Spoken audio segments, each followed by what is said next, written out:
ठीक है बच्चों, तो अभी मैंने क्या बोला कि अगर कोई भी तुम्हें दो लाइन्स है ना आपस में पैरेलल दिख जाए तो तुरंत तुम्हें तीसरा लाइन देखना ही नहीं है। तीसरा लाइन चाहे पैरेलल हो जाए, चाहे कोइंसाइड कर जाए, चाहे नॉन पैरेलल हो जाए पहले दो लाइन्स के, तब भी सिस्टम ऑफ इक्वेशन क्या होगा, इनकंसिस्टेंट होगा एंड हैव नो सॉल्यूशन। ठीक है, तो ये तो दो, सेकेंड और थर्ड तो हमारा डिस्कस हो गया। अब आ जाओ फोर्थ केस में। मान लो कि तुम्हें कोई भी दो लाइन कॉन्साइड दिख जाए कि दो लाइन कॉन्साइड हो गया, तो यहाँ पे तुम्हें तीसरा लाइन अब चेक करना होगा। अगर दो लाइन कॉन्साइड हो जाए पता कैसे चलेगा, a1/a2 is equal to b1/b2 is equal to c1/c2 दिख गया कोई भी दो लाइन्स के लिए, तो तुम्हें पता चल गया कि दोनों लाइन्स कॉन्साइड है। अब तुम देखोगे कि तीसरा लाइन क्या है। अगर तीसरा लाइन पहले दो लाइन जो कॉन्साइड हो रहे हैं ना उसके पैरेलल एंड डिस्टिंक्ट हो जाए तो system of equation is inconsistent, ये केस हो जाएगा एंड हैव नो सॉल्यूशन। अगर तीसरा लाइन जो पहले दो लाइन कॉन्साइड किए हैं उसके नॉन पैरेलल हो जाए, ऐसे इंटरसेक्ट कर जाए, ठीक है, तो फिर क्या हो जाएगा, सिस्टम ऑफ इक्वेशन कंसिस्टेंट हो जाएगा एंड हैव यूनिक सॉल्यूशन हो जाएगा। ठीक है, अगर तीनों ही लाइंस कॉन्साइड कर जाए तो अगेन सिस्टम ऑफ इक्वेशन क्या हो जाएगा, कंसिस्टेंट हो जाएगा and have infinitely many solution. जो इन्फिनाइटली मेनी सॉल्यूशन है वो हमें सिंगल लाइन पे मिलेगा, तो इसका मतलब है कि one parameter infinitely many solution मिलेगा। एक पैरामीटर को हम यूज़ करके उस इन्फिनाइट सॉल्यूशन को हम निकाल सकते हैं। अब आ जाओ ये केस नंबर 7 और केस नंबर 1 पे डिस्कस करते हैं। मान लो कि तुम्हें वो तीनों लाइंस है ना, वो तीनों लाइंस आपस में नॉन पैरेलल दिख गया, मतलब तीनों के लिए a1/a2 is not equal to b1/b2 मिल गया। किसी भी दो के लिए तुमने a1/a2 और b1/b2 कैलकुलेट किया वो इक्वल नहीं मिला, तो इसका क्या मतलब है कि या तो ये फर्स्ट केस हो सकता है या तो ये 7th केस हो सकता है। ये अब कैसे पता चलेगा, इस केस के लिए तो हमने स्पेशल बोल रखा है। इस केस के लिए हमने क्या बोल रखा है कि एक्स वाई और कांस्टेंट टर्म से बनने वाले डिटर्मिनेंट का वैल्यू 0 होगा, और इस केस के लिए हमने क्या बोला है कि इस केस के लिए क्या होगा कि एक्स वाई और कांस्टेंट टर्म से बनने वाले डिटर्मिनेंट का वैल्यू 0 नहीं होगा। अगर ये केस हुआ, तीनों लाइंस अगर आपस में कंकरेंट हुई एक पॉइंट से पास की, तो एक्स वाई और कांस्टेंट टर्म से बनने वाले डिटर्मिनेंट का वैल्यू 0 होगा ही होगा। ठीक है, इस बात की गारंटी है। और अगर कुछ ऐसा पॉसिबिलिटी होगा तो नॉन ज़ीरो होगा। तो इसी बातों को यहाँ पे डिटेल में डिस्कस किया हुआ है। System of equation 1, 2 and 3 will be consistent if the value of X and Y obtain from any two equation satisfy the third equation. यहाँ पे क्या बोला जा रहा है कि सिस्टम ऑफ इक्वेशन ये जो 1, 2 एंड 3 कंसिस्टेंट है, ये एक्चुअली ये 1 लिखा है, ये 2 लिखा है ऐसा, और ये 3 लिखा है ऐसा, कंसिस्टेंट है। तो एक्स और वाई किसी भी दो इक्वेशन से एक्स वाई का वैल्यू कैलकुलेट करो, उसको थर्ड इक्वेशन में डालो, वहाँ से वो उसको सेटिस्फाई कर जाएगा। तो हमने क्या किया, सेकंड और थर्ड को सॉल्व किया यहाँ पे क्रॉस मल्टीप्लिकेशन मेथड से, और यहाँ से जो एक्स और वाई की ये दो वैल्यू मिली उसको फर्स्ट इक्वेशन में डाल दिया। तो जब डालोगे तो हमारे पास ये एक इक्वेशन आ जाएगा। इसको तुम फर्दर सॉल्व करोगे ना तो ये इस डिटर्मिनेंट के वैल्यू के इक्वल आ जाएगा। इसको तुम सॉल्व करोगे तो ये हमारा इक्वेशन ऐसे कन्वर्ट हो जाएगा। इसका क्या मतलब होगा, determinant of a1 b1 c1, ये क्या हमारे फर्स्ट इक्वेशन x का कॉफिशिएंट, ये y का कॉफिशिएंट और ये कांस्टेंट टर्म। ये सेकंड इक्वेशन में x y और constant term, x and y का कॉफिशिएंट एंड कांस्टेंट टर्म। ठीक है, ये थर्ड इक्वेशन में x का कॉफिशिएंट, y का कॉफिशिएंट एंड कांस्टेंट टर्म। इससे बनने वाले डिटर्मिनेंट का वैल्यू 0 होगा ही होगा। तो ये हमारा क्या है, condition for concurrency of straight line 1, 2 and 3। ठीक है, इसके बाद बच्चों देखो क्या है कि हमारे पास, तुम ऐसे देखो यहाँ पे मैंने क्या लिखा है कि इफ ये जो हमारे पास क्या है is 0 then the system of equation, इसको भी थोड़ा सा ना यहाँ पे तुम थोड़ा सा यहाँ पे हल्का सा फ्लॉ है, इसको तुम ऐसे देख लो, इसको तुम ऐसे देखो, system of equation 1 and 2 1 2 and 3 are concurrent, that is the 3 lines are concurrent and we get a unique solution। और उसके बाद ना इसको तुम हटा दो यहाँ पे 1 मिनट के लिए, अभी we get a unique solution and यहाँ पे लिख लो a1 b1 c1 a2 b2 c2 a3 b3 c3 should be 0। मैंने क्या बोला कि system of equation 1, 2 and 3 are consistent. अगर ये कंसिस्टेंट है तो कंसिस्टेंट होने का क्या मतलब है, कंकरेंट है, and we get a unique solution and this delta is equal to 0। ये डिटर्मिनेंट का वैल्यू क्या होगा, 0 होगा। ये मैंने ऐसा भी क्यों चेंज किया, मैं ये बता रहा हूँ कि अगर सिस्टम ऑफ इक्वेशन कंसिस्टेंट है, अगर सिस्टम ऑफ इक्वेशन कंसिस्टेंट है तो ये डिटर्मिनेंट का वैल्यू 0 मिलेगा।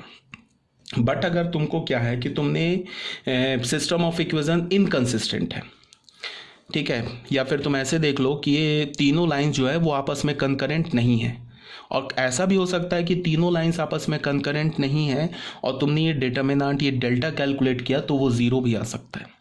इसका क्या मतलब है कि अगर तुम्हें पहले से पता है कि सिस्टम ऑफ इक्वेशन कंकरेंट है तो ये डेल्टा का वैल्यू, इस डिटर्मिनेंट का वैल्यू 0 होगा, इस बात की गारंटी है। बट अगर तुमने इस डिटर्मिनेंट का वैल्यू कैलकुलेट किया, वो 0 मिल गया, तो फिर इसकी कोई गारंटी नहीं है कि वो जो सिस्टम ऑफ इक्वेशन है वो कंसिस्टेंट है, हो भी सकता है, नहीं भी हो सकता है। ये नोट नंबर बच्चों जो है ना, तुम लोगों को जो मैंने PDF सेंड किया है ना, तो उसमें थोड़ा करेक्शन कर लेना। ये नोट नंबर 1 ये लिख लेना। नोट नंबर 1 में क्या लिखा मैंने, if the lines represented by equation 1, 2 and 3 are concurrent, अगर concurrent है line, that is system of equation is consistent and have unique solution, then this determinant is equal to 0, but vice versa is not true। इसका क्या मतलब है कि अगर इस determinant का वैल्यू 0 है तो सिस्टम कंसिस्टेंट हो भी सकता है, कंसिस्टेंट होने का मतलब कि वो कंकरेंट हो भी सकता है, और नॉन कंकरेंट भी हो सकता है। तो इसका क्या मतलब है कि इस डिटर्मिनेंट का वैल्यू 0 होने का ये मतलब नहीं कि सिस्टम कंसिस्टेंट होगा, बट अगर सिस्टम कंसिस्टेंट है, वो तीनों लाइंस कंकरेंट है, तो इस डिटर्मिनेंट का वैल्यू 0 होगा ही होगा।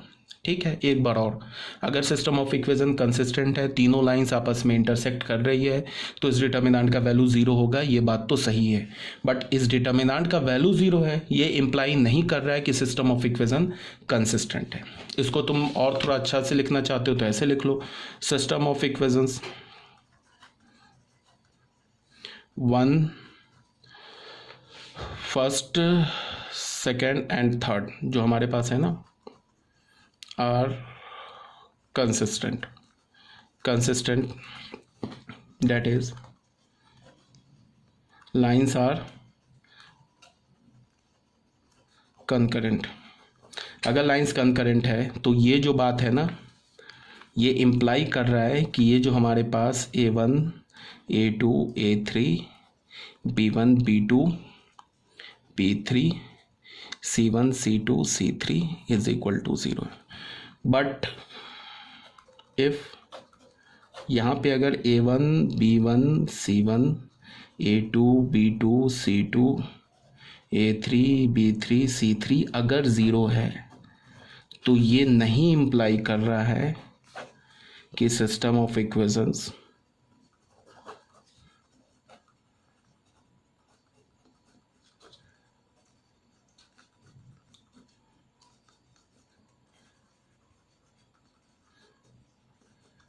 consistent, that is lines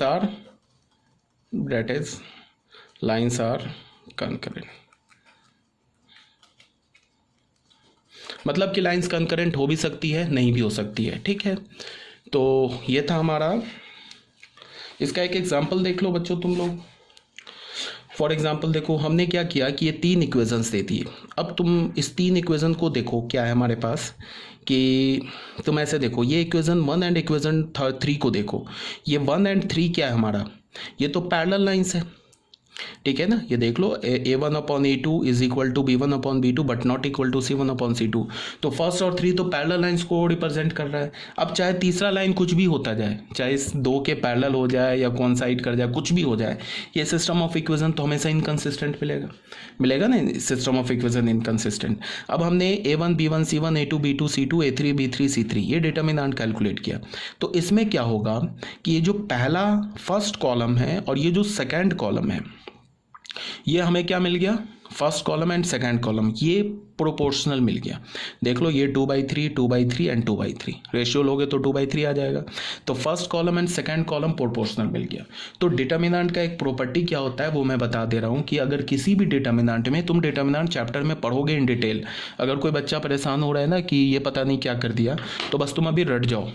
अगर डिटर्मिनेंट में कोई भी 2 रोज या कोई भी 2 columns any 2 rows and any 2 columns अगर क्या हो जाए, any 2 rows and any 2 columns अगर प्रोपोर्शनल हो जाए तो उस डिटर्मिनेंट का वैल्यू 0 होता है। ठीक है, तो वही हमने प्रॉपर्टी यूज़ किया है। ऐसे तुम कैलकुलेट करके देख लो, इस डिटर्मिनेंट का वैल्यू तुम्हें 0 मिलेगा, बिकॉज C1 एंड C2 ये जो 2 कॉलम्स है ना, ये आपस में प्रोपोर्शनल हो गए, तो डिटर्मिनेंट का वैल्यू 0 मिलेगा। But clearly equation 2 and equation 3 represented 2 parallel lines and hence the system of equation is inconsistent, that is no solution. मतलब क्या है कि ये 2 और 3, ऐसे 2 और 3 भी देख लो, 2 ये क्या होगा 2 और ये 8/9, 2 और 3 भी हमारा पैरेलल है।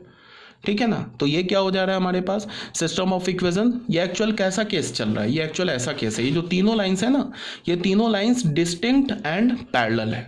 ये तीनों लाइंस डिस्टिंक्ट एंड पैरेलल है, तो ऑब्वियस सी बात है कभी भी ये कंसिस्टेंट नहीं हो सकता, बट डिटर्मिनेंट का वैल्यू 0 हो गया। यही बात मैं भी तुम्हें समझा रहा था, यही बात मैं बोल रहा था कि अगर सिस्टम ऑफ इक्वेशन कंसिस्टेंट है, कंकरेंट है, तब डिटर्मिनेंट का वैल्यू 0 होगा। ये बात तो सही है, बट डिटर्मिनेंट का वैल्यू 0 होना इस बात को इम्प्लाई नहीं कर रहा है कि तीनों लाइंस जो है वो कंकरेंट है और सिस्टम ऑफ इक्वेशन कंसिस्टेंट है। ठीक है, ये बात कई बार बोल दिया मैंने, अब तो क्लियर होगा आप लोगों को। ये हो गया हमारा पेज नंबर 137। अब बच्चों आ जाओ पेज नंबर 138 पर। इसमें क्या है, ये एक बेसिक क्वेश्चन है, इसको देख लो।